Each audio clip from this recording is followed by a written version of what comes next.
God is love, and I'm Nigel Winters, bringing you the news in TV, video games, and movies from last week. Let's do this. Xbox One fans, in addition to your Halo 5 being released this week, you also have November 12th to look forward to. On November 12th, that's a new patch coming out for the Xbox One. It's going to redesign the dashboard a little bit, focusing more on typography and making things more flat, looking less like a Windows 8 start screen. Also, the previews for it look really good, and they say that it's easier to get things done, easier to get to where you want to go.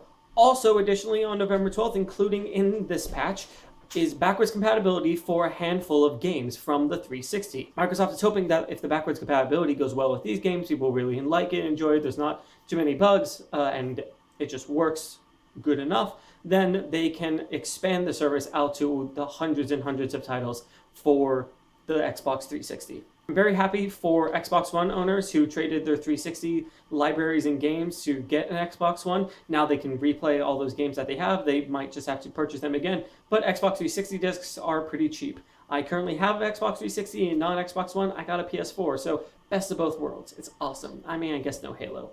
That does look good. This week is the Paris Games Week, an expo for video games in Paris. Paris, France, not Paris, Texas. For all of you Paris Texan people, I'm sorry. Why do you live in Paris, Texas? I'm just kidding with you. But there were rumors that No Man's Sky was going to make a rush debut at the Paris Games Week in order to compete on the PS4 with Halo 5 on the Xbox One. However, those rumors were dashed by the game's developers, saying that they are still working on the game, still perfecting it, still polishing it up, and that Sony has a great launch party for the game. So unfortunately, no Man's Sky, gonna have to wait a little bit longer until the game is launched. In terms of Game of Thrones, Gemma Whelan, the actress for Yara Greyjoy, has confirmed that she is coming back for next season, and furthermore that the show will start diverging from the books a bit. It's already diverged from the books quite a bit if you read the books and watched the show, but George R.R. Martin is okay with the changes that they've done, is okay with how the show is going in its own direction, and honestly, I think we as fans have to accept that. Books and TV are very different mediums, and things that work well in one don't necessarily work well in the other. So when you're adapting a work from one form to another, you have to take these things into consideration. You know, that's okay. I think we as fans just need to accept that, and accept that there will be spoilers in the show for books that haven't been written yet. So is it really spoilers? It turns out Square Enix has a program for indie games known as The Collective, where Square Enix, if games qualify for The Collective and want to be part of The Collective, Square Enix will talk them up and give the developers the support they need. Square Enix has announced that the first game as part of this collective is coming out. The game is called Gertia, and it is a point-and-click puzzle adventure game by Enix Interactive, and it's being released in 2016. Hopefully this collective is a success and we get to see more big companies, big publishers giving life to the indie game scene where just great things are happening. A lot of bad things are happening in the indie scene too, but also great things. So what do you get when you take the developers of The Good Wife and tell them to make another political show set in Washington, D.C., but this time make it sci-fi? Well, you get the show Brain Dead, because that's exactly what's happening. And it follows a young congressional aide who discovers that, and I'm quoting here, the government has stopped working and alien spawn have come to Earth and eaten the brains of a growing number of congressmen and Bill staffers. That sounds insane, but, you know, sure, I'll bite.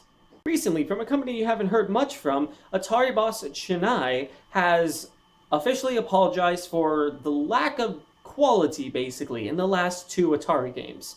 For those of you who don't really know the history of Atari, it is rather complicated and long and deals with the rise of the video game market in the West and then Atari's fall while the industry was taken over by Japanese companies and then Microsoft. And anyway, the point is, the current Atari that exists is not the Atari that created the Atari 2600. Rather, that Atari was bought out by the current company named Atari. When the current company who bought out that old Atari, they then changed their name to be Atari. So the current Atari is not actually Atari. As a result, they've basically pilfered any piece of goodwill that people have had for the brands underneath Atari. Alone in the Dark, Asteroids, all those games they have tarnished by just producing really, really bad games. And Atari boss Chennai is apologizing for the lack of quality of those games, saying that they will try harder next time.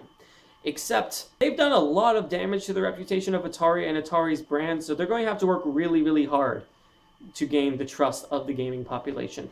That was some of the interesting news from last week in terms of TV, video games, and movies. Are you looking forward to that new Braindead show? What about Game of Thrones? Are you worried that they should actually stick closer to the books? Do you think they can stick closer to the books with how divergent that they've become? Let me know in the comments below. Just want to do a couple comment shout-outs. Last week, you guys seemed to really like my hoodie jumper thing. Thank you. Also, I liked Kyla P's comment from last week saying that perhaps the costume changes in Fatal Frame Made in the Black Water is just Nintendo's way of putting their own little spin on the game for their platform. So I did a little bit more digging based off of this comment, and it turns out, rather than the Japanese version of the game, there is an option where you can basically have the main character run around in her underwear. And so Nintendo's very family friendly in basically everything. So they decided that, you know, for maybe North America and Europe, they will not do that and instead put in their fun costumes of Samus and Zelda. So